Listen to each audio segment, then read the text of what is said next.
In the last lecture, we took a look at what is EMS. We looked at the three important components. So I want to pick up there with this lecture and talk a little bit about, again, the kind of higher level of EMS organization.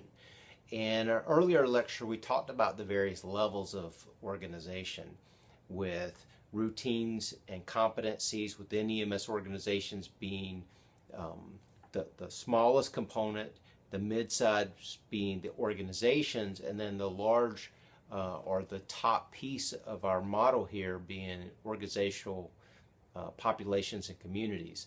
So I want to take just a few minutes in this lecture and talk about some of the national initiatives that take place and kind of how EMS got started.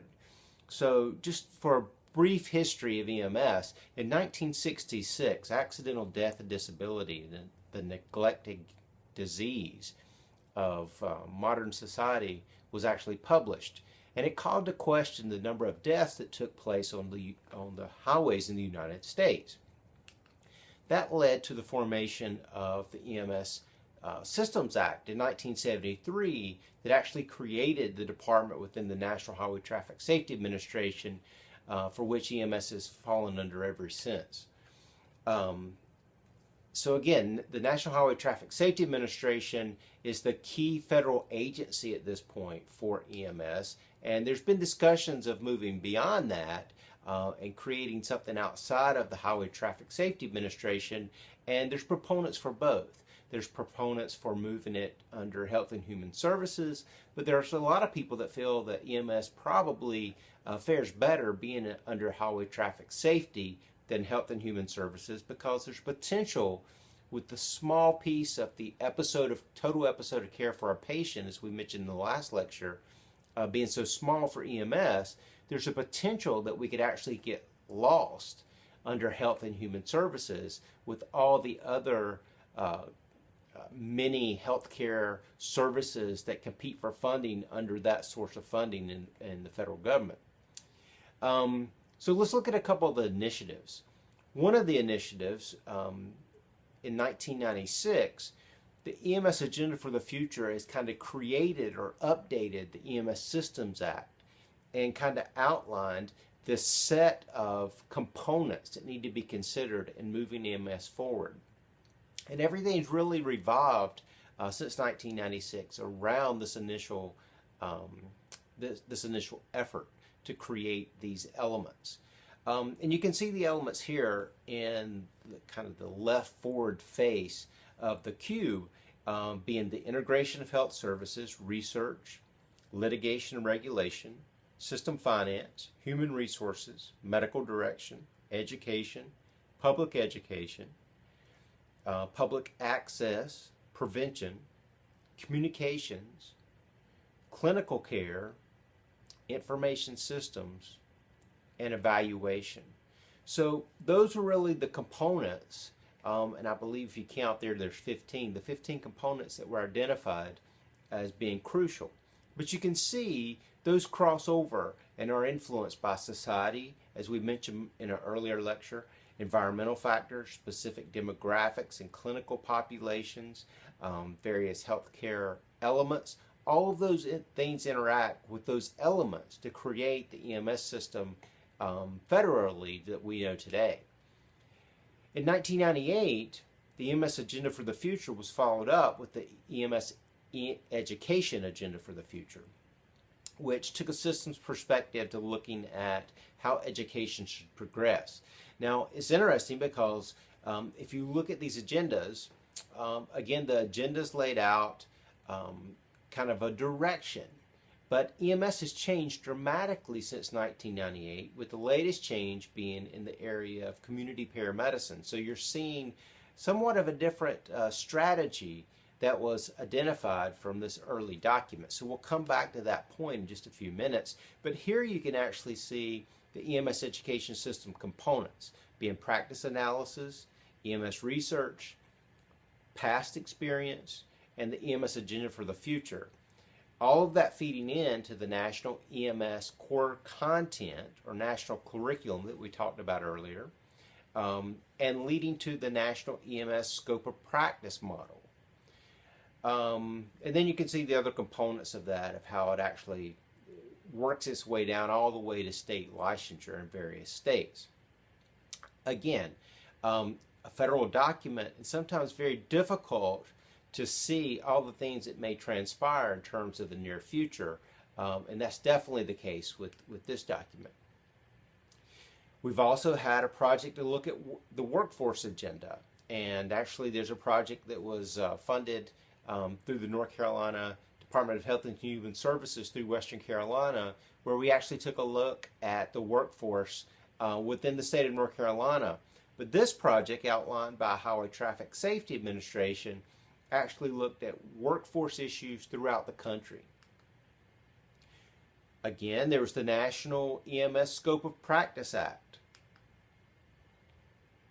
And all of these documents, EMS research agenda for there was also the National EMS Research Agenda for the Future, which outlined research priorities in 2001 that should take place.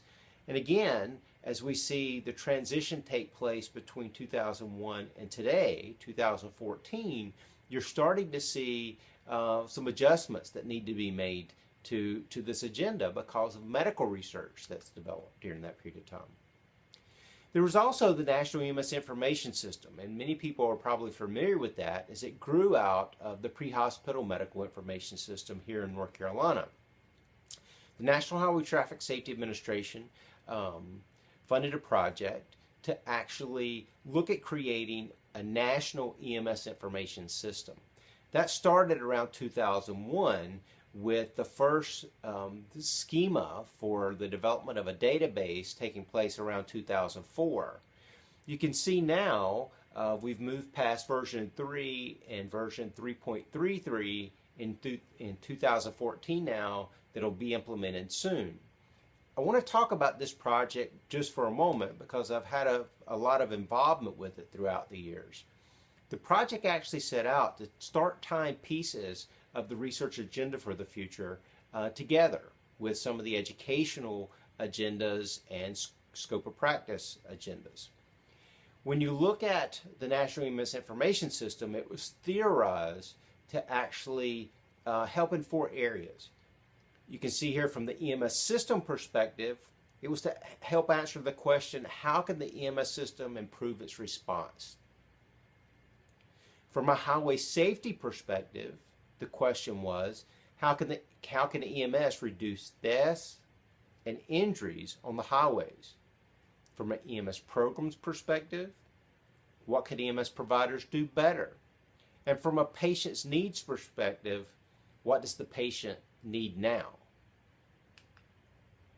Now, if you look at kind of this evolution, the National EMS Information System has been collecting data for a good while now. You can see the project started in 2001. It's 2014 now, so for 13 years, there's been some aspects of data that have started to be collected. And now I think it's averaging over 1 million records per year that are actually fed into a database. One of the projects that actually looked at utilizing this information to start answering some of the questions that you saw on the previous slide was a project related to the area of stroke care. And when they actually looked at trying to link patient records to the NMSIS data, it was only successful 67% of the time, which you may think that's a pretty successful rate of connection between patients in the pre-hospital environment and their medical records. Unfortunately, that's not really the case. If you look historically, the National Highway Traffic Safety Administration has actually had something known as the CODES Project. The CODES Project actually used probabilistic matching of different type of records from different sources to actually look at improving highway safety and decreasing the deaths from highway injuries. In the context of that program was able to match records at a 60.7% success rate. So in essence, since 2001, with the implementation of the National EMS Information System, we've gained only about 7%. So, you know, we're not doing a really good job in terms of being able to connect records like we hoped we would be able to do. Now, one of the comments that I've heard often, and I actually have a source here on this slide, is that as we get more data, it will become more accurate. And unfortunately, that's not reality. In most cases, that doesn't play out. There are multiple states that have collected data, EMS data, for many, many years, some over 20 years now, with very little return in terms of utilizing that data in any meaningful way. One of the problems with large data sets is as the aggregation takes place, there's actually loss of the variation of the data. And the variability of the data is one of the things that can tune us in to areas that would be important to investigate and try to make improvements. So we'll have to see what happens with the National EMS Information System and if it can be used in a way that will truly benefit clinical care and decrease injuries and deaths in the long term. Currently, looking at this project as an example, I estimate we're somewhere between $8 and $20 million that have been spent, and we're still not able to do a tremendous amount with this national data. Again, one of the problems is the specificity of the information. Some of the very successful EMS research projects that have taken place learned initially, right up front, as part of the initial data collection, that data collection didn't work well from an electronic capture perspective, or from and I really shouldn't say electronic data capture, I should say from an aggregation of data perspective. Instead, they found that if we're looking at doing research, we really need to understand the environment the data is coming from to make sure we understand what the data is actually saying. If you look at the OPALS project that I mentioned in the previous lecture, the OPALS project took the position of actually having specially trained data abstractors look at all of the data for that project, which ended up making it very successful and pretty highly reliable in terms of its outcomes. So we'll have to see what happens in terms of the utilization of the National EMS Information System. Also, there's been some other federal initiatives that have played a role in kind of the direction EMS is currently taking. One is Emergency Medical Services at the Crossroad project that had to do with the Institute of Medicine, where they actually looked at the current direction of EMS to see if it's on track and look at some of the challenges. And specifically, some of the challenges were in the area of financial reimbursement. Also, there was the EMS Performance Measures Project that recommended attributes and indicators for system and service performance. Unfortunately, when this project started as part of a meeting in Chicago many years ago, I had the opportunity to facilitate the meeting. And unfortunately, every single indicator that the National Highway Traffic Safety Administration was interested in knowing or understanding, or I should say every attribute they were interested in knowing, not a single one were we able to capture in terms of the National EMS Information System. So if you think about that, that probably will make a lot of sense to you, because from a national federal perspective, what they were interested in understanding was how many EMTs trained to become paramedics, what the turnover rates were between different types of providers, the level of service provided in different locales. All of those things that were very important attributes in terms of federal funding are not answered in terms of a patient record. So the information system they created, unfortunately, didn't answer any of the questions that they needed in terms of management of the federal funds for EMS. Now, since then, many of those data points have been added as part of the data capture system for the National EMS Information System. Unfortunately, if all organizations 100% aren't contributing data, it's still somewhat misleading, because we don't have a good understanding of the ratios between different attributes in terms of system level measures.